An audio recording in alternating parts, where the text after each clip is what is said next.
Welcome to Sermon Preparation in Quarantine. Here we are. Got my books on Revelation. And Jesus. We got in Jesus. And Jesus. Cheez-Its and Jesus. And my hammock.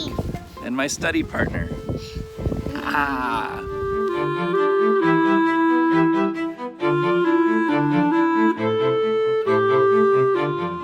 Let's learn about the book of Revelation.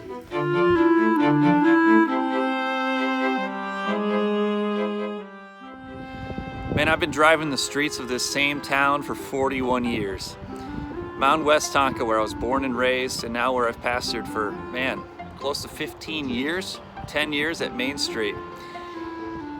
I even took a job some years ago as a driving instructor, and I spent another season delivering newspapers.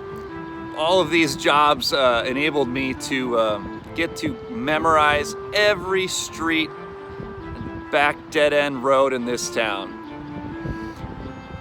But there's something different that happens when you're taken up high, beyond ground level, to see something that's so familiar from a new vantage point. That happened when we put in this parking garage in the center of Mound some years ago. Suddenly you can drive up and take a look and see rooftops and the whole landscape from a whole new view from on high. You see it in a different way.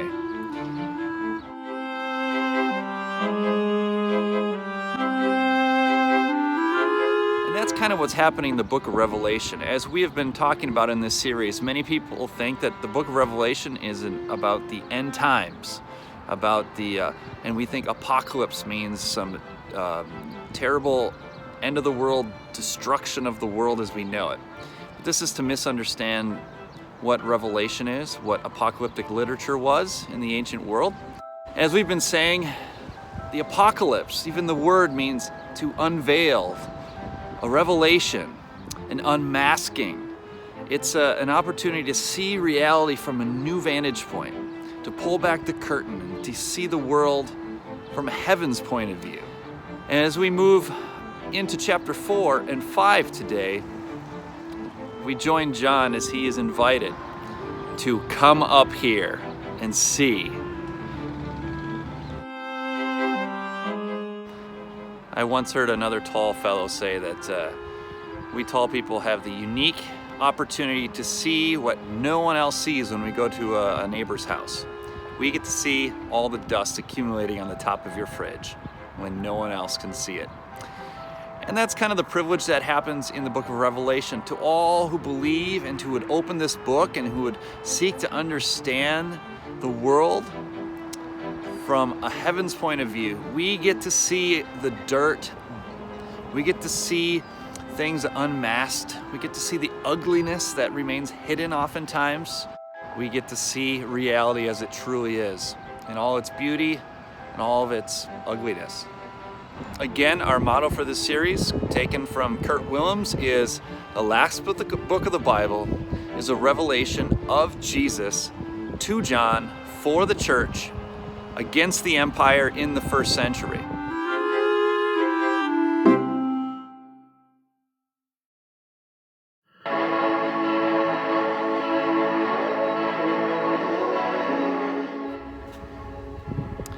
So as we shift out of chapters 2 and 3, these letters to the 7 churches, these oracles of comfort and warning to these churches, now we experience a dramatic shift into an apocalyptic vision, which is a very strange kind of literature that jars us, catches us off guard, and we need to get familiar with the symbolic nature of it.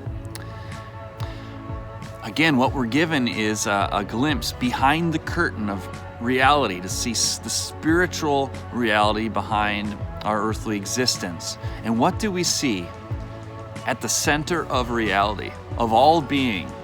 What does the entire universe revolve around? What makes history tick? It's not the hustle and bustle of a booming economy.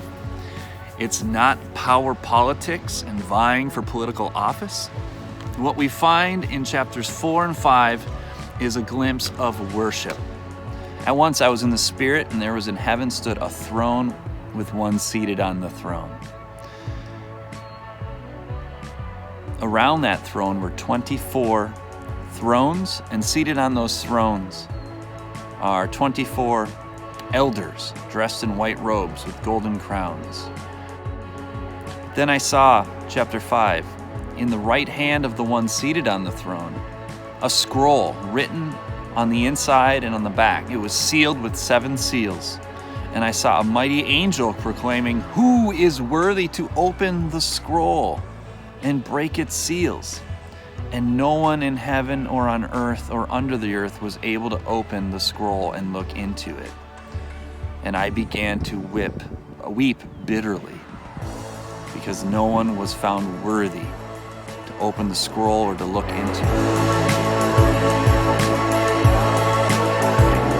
So 3 images I want us to key in on today in chapters 4 and 5. The first one is there is a throne. John is given a glimpse into the heavenly throne room, and the good news, friends, is the throne is occupied. Yes, the world is not spinning aimlessly without any purpose or meaning. There is someone on the throne behind the scenes, and that is good news, especially in times of uncertainty when we start to wonder. Second thing to notice is there is this scroll. It's rolled up with 7 seals, and God, the Creator, like an architect who has this beautiful blueprint for building something, so the Creator God has his game plan for confronting the evil and the injustice in his creation, pushing back the forces of evil, and bringing forth his plan for rescue, for restoration, how he's going to defeat evil and usher in salvation, the kingdom of God. But you also have these 24 elders who are seated around the throne, and they themselves are seated on thrones. And this is not only a picture of representatives of the people of God in all ages, 12 tribes of Israel in the Old Testament, 12 apostles of the New Testament. They're not just worshiping God on the throne, they are also seated on thrones around the big throne. And this is really important. One of my favorite secret places to go is the Saga Hill Nature Reserve.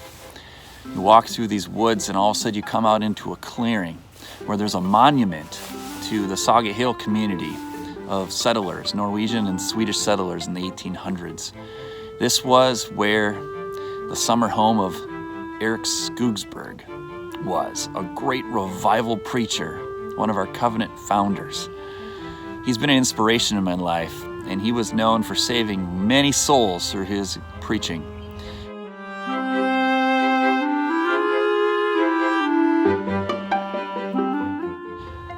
But if I'm honest, his gospel wasn't quite big enough, because it stopped short at mainly just personal salvation.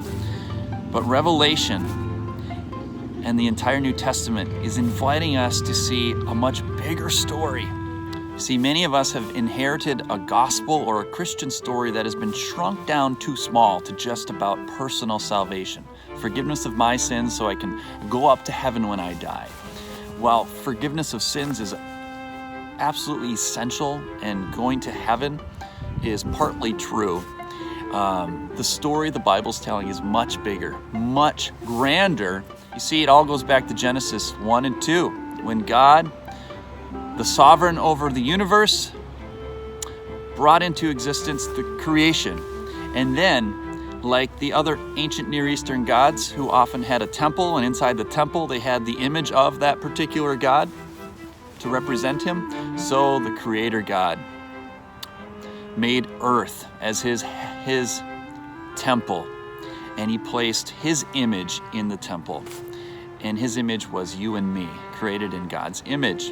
But we were created with a purpose, to be God's co-regents, God's co-rulers, to partner with God in exercising benevolent dominion over this creation, to reign with God as we live in just ways, as we build civilization, as we turn our eyes towards the Creator and honor Him with our creative projects our family relationships, the way we love one another. It was all about worshiping God through reigning under His reign with God.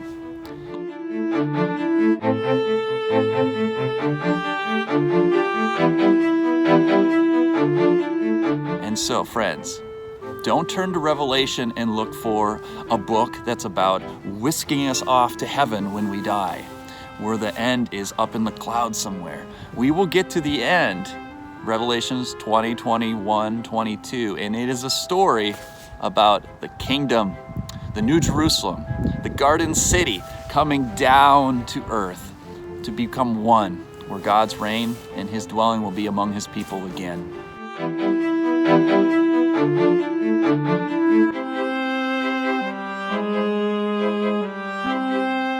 Before we talk about who is worthy to open the seal, let's just sit with John as he weeps, as he longs for some resolution to this world's pain, to all of the violence, to all of the suffering. He weeps because no one's able to intervene, so he thinks. And don't we feel that way right now in this moment of pandemic? That why, God, do you prolong intervening, setting things right? How long must we wait and suffer? Your creation is groaning, longing to be set free from its bondage to corruption. Oh, God, act now. We need to sit in that and experience the tears that have characterized John and the saints throughout the ages.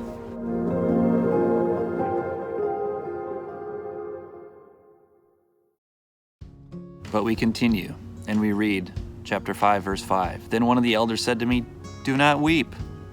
See, the Lion of the tribe of Judah, the Root of David, He has conquered, so that He can open the scroll with its 7 seals." There's a vision of a lion, a roaring lion. That's a symbol of power, of might, of a Messiah who would come and wipe out the enemies and usher in the kingdom through military conquest. And everyone's nodding their heads right now saying, yes, the Messiah, the lion. And you and I live in a world where we believe the only powers that can move history along, that can get things done, that can solve the world's problems are people in places of power. We worship lion power. We admire the big, the strong, the mighty, the impressive, the forceful. But get ready for a shocker. Welcome to my childhood haven, Sorbo Park. This was our sandlot. Our kids loved the Sandlot movies, and this was my sandlot with the baseball field. I turned this into a 9-hole golf course, even digging holes and bringing a weed whip down here to create little makeshift greens. I spent much of my adolescence here at this park.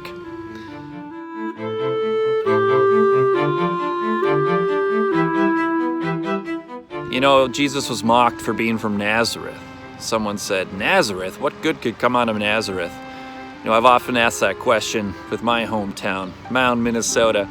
What good can possibly come out of Mound? Well, Hercules came out of Mound.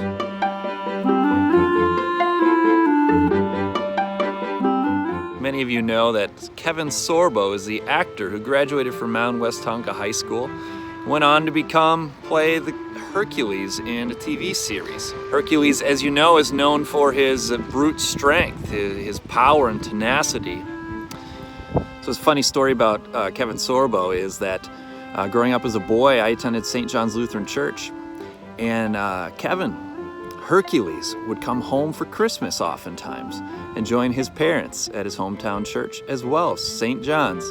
And so you have to picture many Christmas Eves with us all holding candles and reading scriptures about this baby in a manger who's the King of Kings, and but all the little children kind of looking around the room, kind of looking and tapping mom and dad on the shoulder saying, "Where's Hercules? Where's Hercules? We want to see Hercules." And it's just so ironic that here on the night that we are celebrating the birth of the King of Kings and Lord of Lords, that kids in that sanctuary are looking for a different king, a different warrior, a different kind of Messiah. Hercules, power, strength. This is one of the key questions of the book of Revelation is, what is true power and might, and who is truly worthy to conquer and overcome? And how does that overcoming happen? Does it happen through brute strength, through lion power, ferocious military might, or does it come in a more surprising way?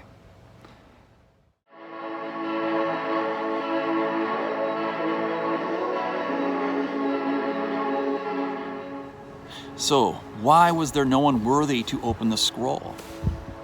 Well, because the person needs to be worthy in character, not just powerful enough to open the scroll. They need to have the character to reign rightly and not repeat the mistakes of all the other human rulers throughout history, who tend to lord it over people, who tend to abuse their power, who think that God's reign comes through force, through violence. No, the reign of God comes when there's finally one representative, the Messiah, who would say no to all those temptations to worldly kinds of power and instead choose lamb power, the power of self-sacrificial love. Who is worthy in character?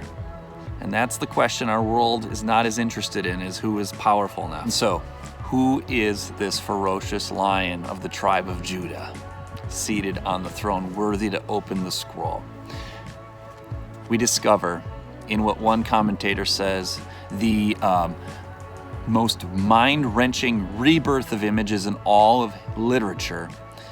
We get a picture of not a ferocious lion, but a lamb standing as if slain. He is worthy. At the center of the universe is not a power-mongering titan, not a Zeus-like deity. Lamb power wins over lion power in God's unfolding narrative. And we have got to understand that this is a mind-blowing revelation. To us today, if we'll take it seriously, which most people don't, and then living under the nose of the greatest, most powerful, most ferocious empire in history, Rome, flexing its muscle on every corner in temples scattered around the empire. How dare someone open up a book or write down a vision that scandalizes, that mocks, that puts to shame, that subverts everything that Rome worshipped and everything that we still worship today. But that is the scandal of Revelation. It is the unmasking of false, phony powers and revealing what true power looks like from God's point of view, from heaven's vantage point. God has entered history to overcome death and evil and the powers, but he did it not by using the same weapons. He did it by unmasking them, of subverting them, of of exposing them.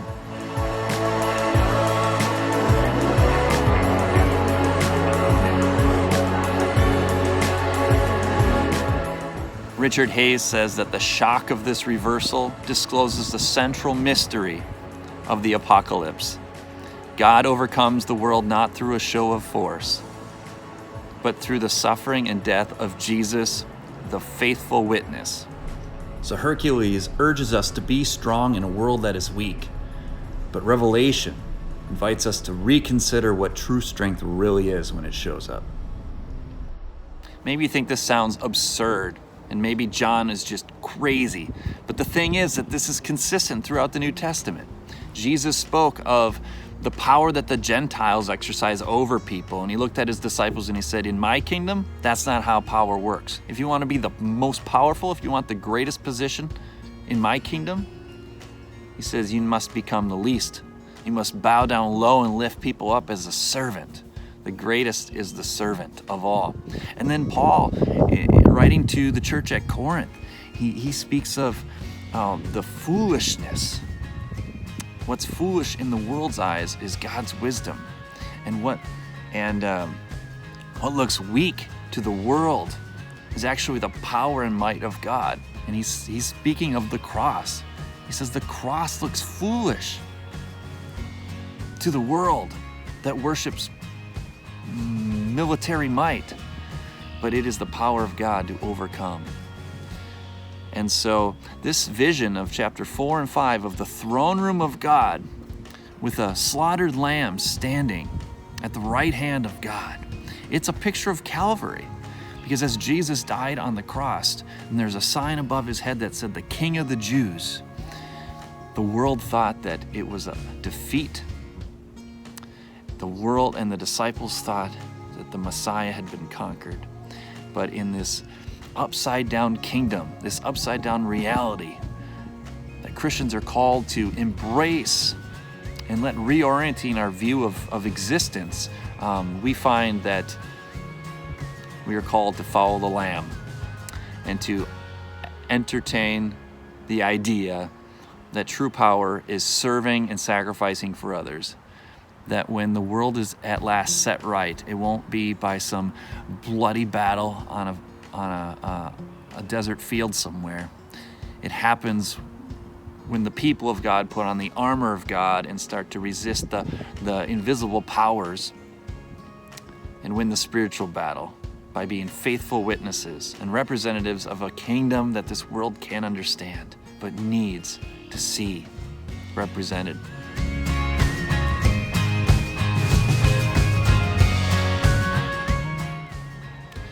The reason a gospel of personal sin forgiveness is not big enough is that sin is really only the symptom of a greater underlying problem in the scripture. Sin is a symptom of all the various forms of idolatry. And so the book of Revelation helps us unmask the various forms of idolatry that lie underneath our sin. Unjust economic systems that favor some over the others.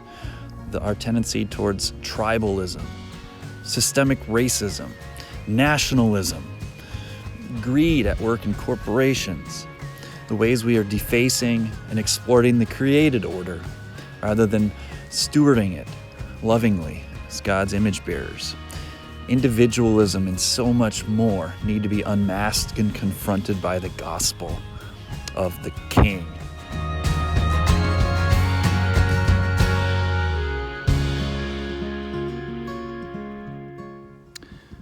So now we've been given a vision of the Lamb on his throne, that at the center of the universe is God, who is not a lion about to devour the nations, but a lamb who has given his life to usher in a new kingdom.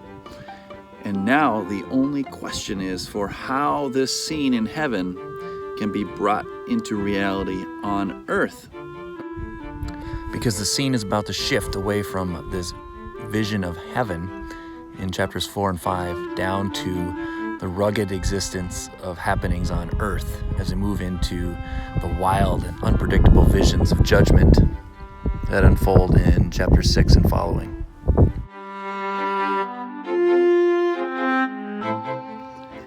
But now it's up to the church to follow the Lamb and be his representatives on earth, and to be his kingdom people. We're also going to have to unmask and reveal apocalypse, the other forces, the other realities that keep us deceived, that keep us in the dark.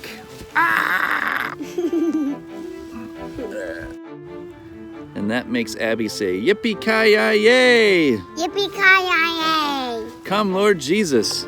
Come, Lord Jesus."